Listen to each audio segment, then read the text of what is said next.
عمران خان نے برسر اقتدار آنے کے بعد سابق جنرل باجوہ کے خلاف کارروائی کا تاثر مسترد کر دیا۔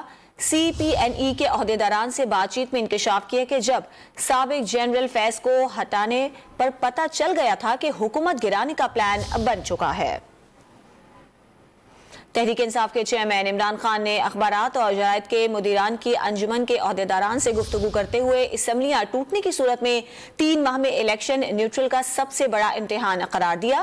انہوں نے تنبیہ کی کہ الیکشن نہ کرائے گئے تو پاکستان سیدھا ڈیفالٹ کر جائے گا۔